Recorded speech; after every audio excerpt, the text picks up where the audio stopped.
গত 15 বছর ধরে শেখ হাসিনার সরকার এক স্বৈরতন্ত্রকে দেশের ওপরে চাপিয়ে দিয়েছিল। দেশের মানুষদের ভোটাধিকার ছিল না।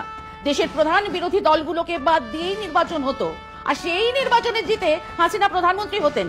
আচ্ছা, তখন ভারতবর্ষের কেউ কোনো রাষ্ট্রপ্রধান বাংলাদেশের দূতাবাসে ঢুকে হামলা করেছিলেন, দেশের গণতন্ত্র ফেরানোর কথা বলেছিলেন?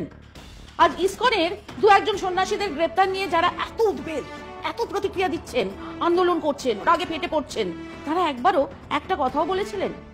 যখন জামাতের প্রধান আমিরকে কোনো রকম আত্মপক্ষ সমর্থনের সুযোগ না দিয়েই জেলে পুরে দেওয়া হয়েছিল, তাও আবার সেই জেলে যার হদিশ কেউই জানতো না।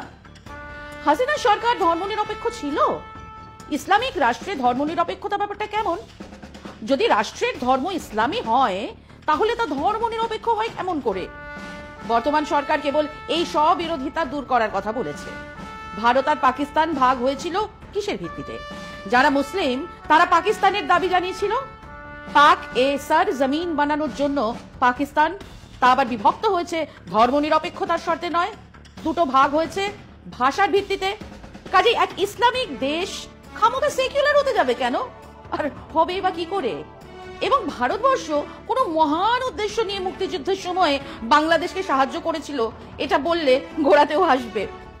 ইন্দিরা গান্ধী পাকিস্তানকে শিক্ষা দেওয়ার জন্য পাকিস্তানকে দুটুকরো করে তার ক্ষমতা, তার মিলিটারি পাওয়ার কমানোর জন্যই বাংলাদেশের মুক্তিযুদ্ধে সাহায্য করেছিলেন, এটা সবাই জানে।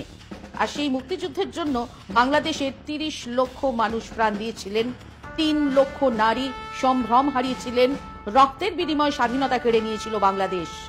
এটাকে ভুলে ভারত স্বাধীন করিয়েছিল বাংলাদেশ বলার মধ্যে এক দাদাগিরি আছে, যা বাংলাদেশের মানুষ মেনে নেননি।